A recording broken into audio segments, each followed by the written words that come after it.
বহুমাত্রিক সংকটে অভিবাসন খাত বলছেন বিশেষজ্ঞরা, সুষ্ঠু পরিকল্পনা নিয়ে এগোনোর তাগিদ। চলছে ঢাকা উড়াল সড়কের নির্মাণ কাজ, আগামী বছর এয়ারপোর্ট থেকে তেজগাঁও পর্যন্ত চালু করার প্রত্যাশা। করোনায় মারা যাচ্ছে নবজাতকরাও, পুষ্টি নিশ্চিত করা সহ স্বাস্থ্যবিধি মেনে যত্ন নেয়ার পরামর্শ। নির্বাচনী ফল না মেনে বিব্রতকর পরিস্থিতি তৈরি করছেন ট্রাম্প, মন্তব্য বাইডেনের। এখনো জয়ের প্রত্যাশায় রিপাবলিকানরা।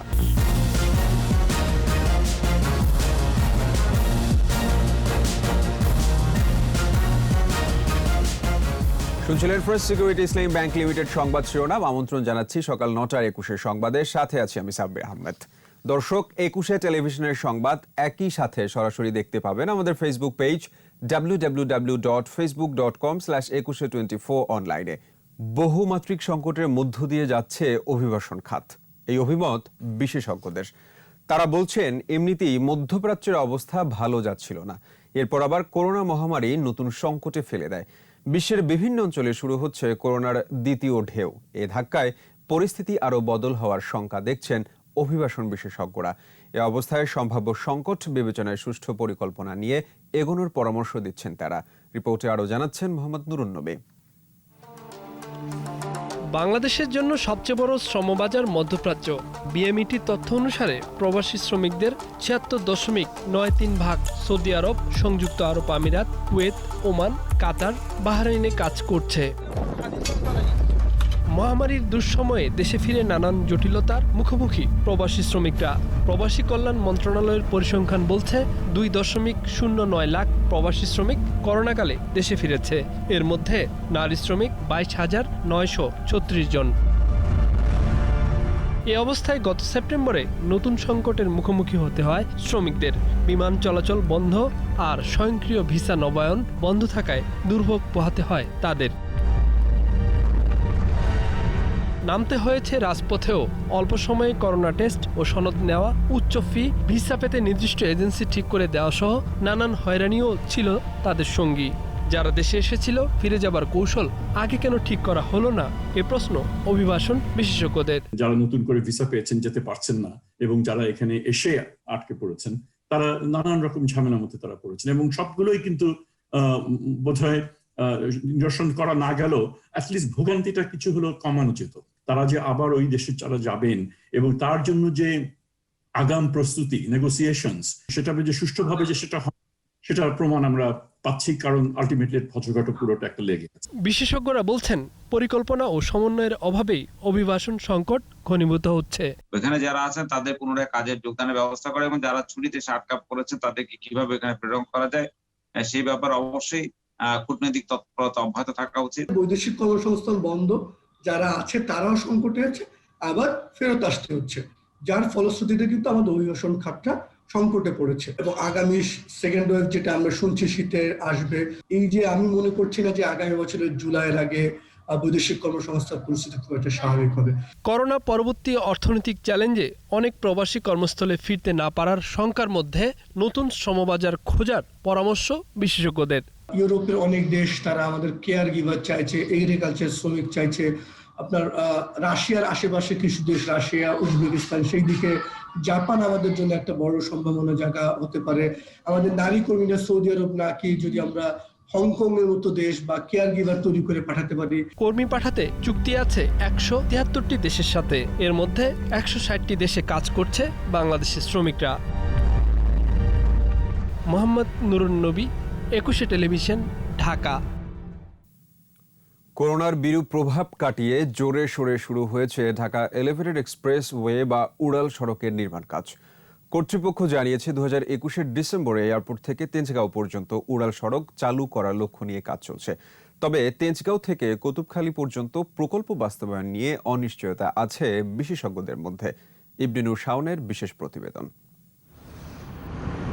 রাজধানীর যানজট নিরসনে সরকারি বেসরকারি অংশীদারিত্বের সবচেয়ে বড় পিপিপি প্রকল্প এলিভেটেড এক্সপ্রেসওয়ে। এ প্রকল্পের চুক্তি স্বাক্ষর হয় 2013 সালে। বাস্তবায়ন লক্ষ্য ছিল 2018 সাল, পরে তা বাড়ানো হয় 2022 সাল পর্যন্ত। প্রকল্পের প্রথম অংশে কাজ শেষ হয়েছে 56%। বনানী থেকে তেজগাঁও পর্যন্ত দ্বিতীয় অংশে কাজ শুরু হলেও তেজগাঁও থেকে কুতুবখালী পর্যন্ত ভূমি অধিগ্রহণ শেষ হয়েছে মাত্র। প্রকল্প পরিচালক বলছেন, ভূমি ও অর্থ নিয়ে কোনো জটিলতা নেই। তাদের ফাইন্যান্সিয়াল কোনো প্রবলেম আপাতত আর নেই। এই সংকটটা কেটে গেছে এবং আমাদের জমি জমার যে বিষয়টা ছিল সেটাও আমরা শেষ করতে পারছি। এখানে ইউটিলিটি, বিল্ডিং ডেমোলিশন সহ আদার্স যে কাজগুলো হস্তান্তর, এগুলো আমরা সম্পন্ন করছি। কাজের গতি অব্যাহত রাখতে শ্রমিকদের স্বাস্থ্য সুরক্ষার বিষয়ে গুরুত্ব দেওয়া হচ্ছে বলে জানান তিনি। বললেন, পুরো কাজ শেষ হবে 2023 সালের মধ্যে। 2021 ডিসেম্বরের মধ্যে আমরা তেজগাঁ পর্যন্ত জনসাধারণের জন্য উন্মুক্ত করতে পারবো এবং সমস্ত এবং ফুল ট্রান্স পুরো কাজটা আমরা 2023 জুন আমাদের যে টার্গেট আছে সেই লক্ষ্যে আমরা এগিয়ে যাচ্ছি। তবে বিশেষজ্ঞরা বলছেন, প্রকল্পের তৃতীয় ধাপ বাস্তবায়ন বিলম্বিত হতে পারে। আমার কাছে মনে হয় এটা সামনে অনেক সময় ক্ষেপণের সুযোগ আছে এই জায়গায়। ভূমি অধিগ্রহণ এবং নীতিগত সহায়তা নিশ্চিত না করে পিপিপি প্রকল্প শুরু হলে বাস্তবায়ন বিলম্বিত হয়, বিনিয়োগকারীদের নেতিবাচক বার্তা দেয়। পিপি প্রজেক্ট করতে চাইলে আগে একটা সাপোর্ট প্রজেক্ট করে ল্যান্ড একুইজিশন এবং ইউটিলিটি রিলোকেশন করে একদম গ্রিন ফিল্ড করার পর তারপরে পিপিপি ইনভেস্টরকে ইনভাইট করতে হবে। প্রকল্পটি শেষ হলে হযরত শাহজালাল আন্তর্জাতিক বিমানবন্দর থেকে কুতুবখালী পর্যন্ত নির্বিঘ্ন যাতায়াত নিশ্চিত হবে। ইবনে নূর শাওন, 21 টেলিভিশন, ঢাকা। করোনা সংক্রমণে মারা যাচ্ছে নবজাতকও। এক গবেষণায় দেখা গেছে 84টি নবজাতকের নমুনা পরীক্ষায় 26 জনের শরীরে কোভিড-19 শনাক্ত হয়েছে। এর মধ্যে 3 দিন বয়সের শিশু ছিল। আক্রান্তদের বেশিরভাগই উপসর্গহীন। মারা গেছে 14 জন। তবে তাদের অপুষ্টিসহ অন্যান্য জটিলতা ছিল। নবজাতকদের সংক্রমণ ঝুঁকি এড়াতে জন্মের সময় স্বাস্থ্যকর পরিবেশ, পুষ্টি নিশ্চিত করা ও স্বাস্থ্যবিধি মেনে যত্ন নেয়ার পরামর্শ বিশেষজ্ঞদের। রায়হান সুমনের ক্যামেরায় আরও জানাচ্ছেন স্মৃতি মণ্ডল। ঢাকা শিশু হাসপাতালের মূল ভবনের বাইরে 20 শয্যার কোভিড ইউনিট। 13 জুলাই থেকে এ পর্যন্ত সেবা নিয়েছে শতাধিক করোনা আক্রান্ত শিশু।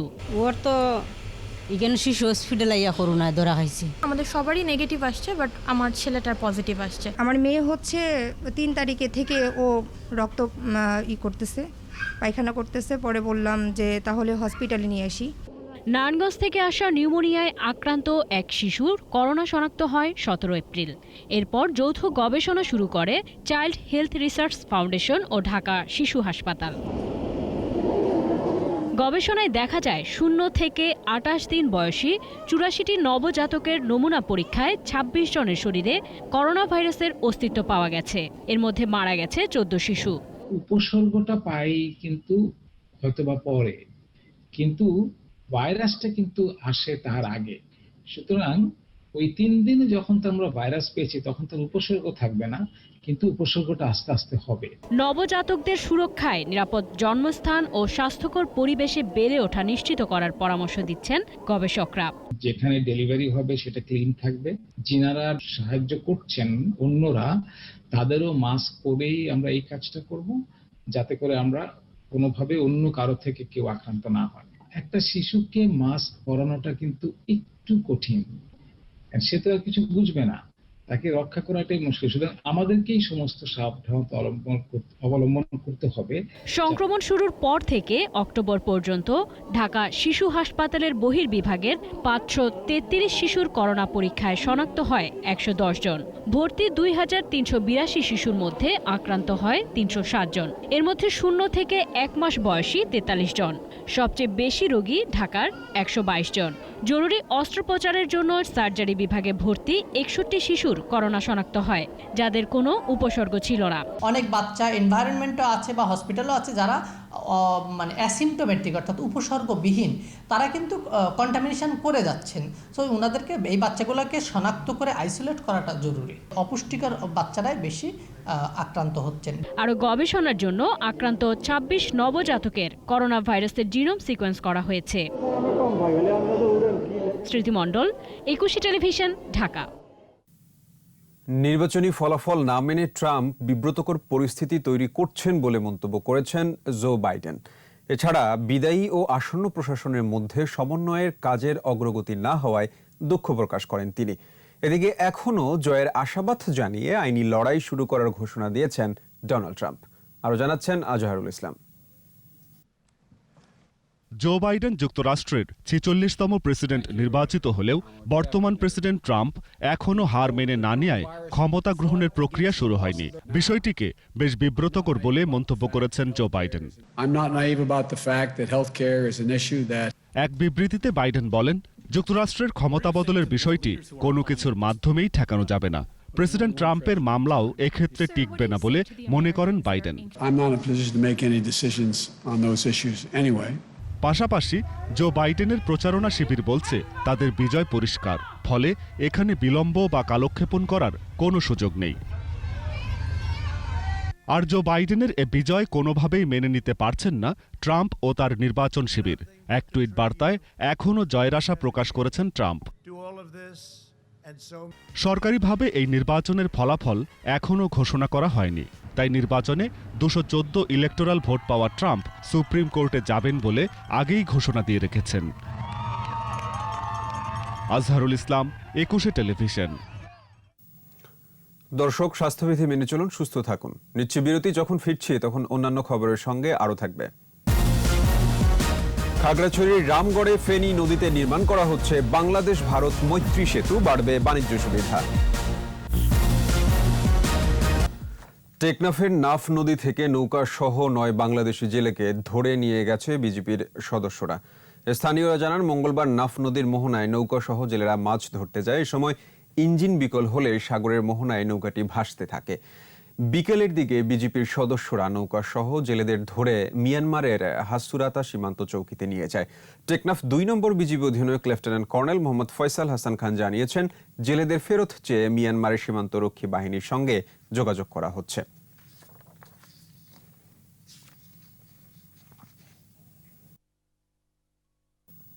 খাগড়াছড়ির রামগড়ে ফেনী নদীর উপরে নির্মিত হচ্ছে বাংলাদেশ ভারত মৈত্রী সেতু। সেতু নির্মাণ শেষে চালু হবে স্থলবন্দরের কার্যক্রম।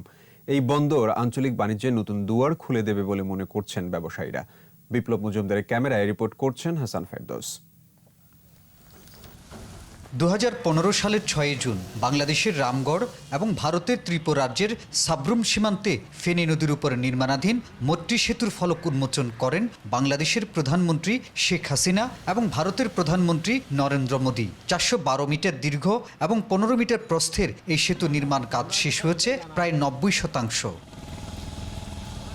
সেতুটি নির্মাণের পর দুদেশের মধ্যে বাণিজ্য বাড়বে বলে মনে করেন স্থানীয়রা। দুই পারের মানুষের পরিবেশ, সংস্কৃতি সবগুলো মিলাই এখানে একটা সম্প্রীতির বন্ধন রয়েছে। এই স্থলবন্দরটা হলে, এই সেতুটা চালু হলে আশা করি দুই পারের মানুষের জীবনযাত্রার মান উন্নয়নের দিকে এগিয়ে যাবে। একদিকে কর্মসংস্থান হবে, একটি বিশাল অংশের কর্মসংস্থান হবে, পাশাপাশি অনেকেই এই ব্যবসার সাথে সম্পৃক্ত হয়ে তাদের নিজেদের এবং দেশের অর্থনৈতিক উন্নয়নে ভূমিকা রাখতে পারবে। এই স্থলবন্দরকে ভারতের উত্তর পূর্বাঞ্চলীয় রাজ্যের গেটওয়ে হিসেবে দেখছেন চট্টগ্রামের ব্যবসায়ীরা। ইন্ডিয়ার সাথে ইম্পোর্ট যেভাবে হয়, বাংলাদেশের সাথে এক্সপোর্টটা যদি সেইভাবে আমরা বাড়াতে পারি, তাহলে কিন্তু বাণিজ্য ঘাটতিটা কমবে। এই বাণিজ্য ঘাটতিটা কমানোর জন্য ডাইভার্সিফিকেশন বা এক্সপোর্ট করতে হবে। এই স্থলবন্দর চালু হলে বাংলাদেশ এবং ভারতের মধ্যে বাণিজ্য ঘাটতি কমবে বলে আশা করছেন ব্যবসায়ীরা। Hasan Ferdous, ২১ Television, Chattogram. Khulna medical college হাসপাতালের ফরেনসিক বিভাগ এখন চিকিৎসক শূন্য, ফলে ব্যাহত হচ্ছে এই বিভাগের পাঠদান। আর প্রয়োজনীয় পরীক্ষার সুযোগ না থাকায় ঝুলে থাকছে অনেক ফৌজদারি মামলা। শেখ জুলের ক্যামেরায় খুলনা বিভাগীয় প্রতিনিধি মহেন্দ্রনাথ সেনের রিপোর্ট, জানাচ্ছেন রত্নসমান। খুলনা মেডিকেল কলেজ হাসপাতালে ফরেনসিক বিভাগে পদ রয়েছে ৬টি। চুক্তি ভিত্তিতে একজন চিকিৎসক থাকলেও তিনি অসুস্থতার কারণে বেশিরভাগ সময় অনুপস্থিত থাকেন। মেডিকেল লিগ্যাল এক্সামিনেশনের জন্য আপনার লেডি ডক্টর এবং ফরেনসিকের ডক্টর দরকার পূর্ণাঙ্গ রিপোর্টের জন্য। এখন আমাদের যেহেতু নাই, আমরা টেম্পোরারিভাবে চালাচ্ছি। উপাধ্যক্ষ বলছেন, লোকবল না থাকায় ফরেনসিক মেডিসিনের ক্লাসও হচ্ছে না ঠিকমতো। রেপ কেস করে আসছে, মেয়েটাকে পরীক্ষা করা যাচ্ছে না, অর্থাৎ অপরাধীরা এই সুযোগে বেরিয়ে যাওয়ার সুযোগ পাবে। আরেকটা হচ্ছে একাডেমিক দিক, সেটা হচ্ছে ছাত্ররা মেডিকেল কলেজের কিন্তু তারা শিক্ষার্থী এবং তাদের জন্য ফরেন্সিক ডিপার্টমেন্ট একটা সৃষ্টি। তো সেরকম একটা জায়গায় তারা কিন্তু শিক্ষা ব্যবস্থার সম্পূর্ণরূপে মানে তাদের একটা ধ্বংসের দ্বারপ্রান্তে উপনীত হয়েছে। তাদের শিক্ষা দেওয়ার মতো এই মুহূর্তে কেউ নাই।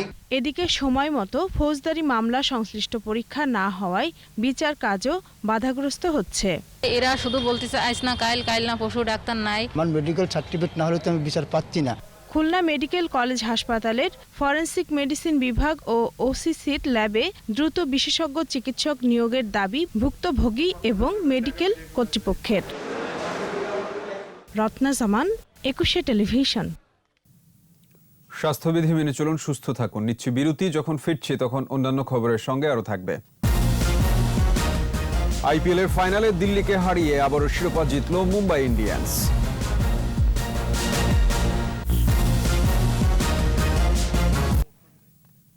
আর এই সাথে শেষ করছি সকাল 9টার 21 সংবাদ। যাবার আগে ফার্স্ট সিকিউরিটি ইসলামী ব্যাংক লিমিটেড সংবাদ শিরোনামগুলো আরো একবার।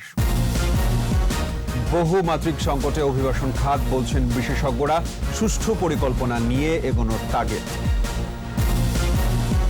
চলছে ঢাকা উড়াল সড়কের নির্মাণ কাজ, আগামী বছর এয়ারপোর্ট থেকে তেজগাঁও পর্যন্ত চালু করার প্রত্যাশা। করোনায় মারা যাচ্ছে নবজাতকরাও, পুষ্টি নিশ্চিত করা সহ স্বাস্থ্যবিধি মেনে যত্ন নেয়ার পরামর্শ। নির্বাচনী ফল না মেনে বিব্রতকর পরিস্থিতি তৈরি করছেন ট্রাম্প, মন্তব্য বাইডেনের, এখনো জয়ের প্রত্যাশায় রিপাবলিকানরা।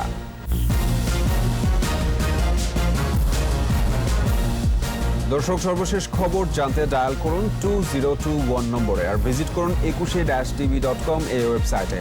এছাড়া ফেসবুকে ভিজিট করতে পারেন facebook.com/2124 অনলাইনে।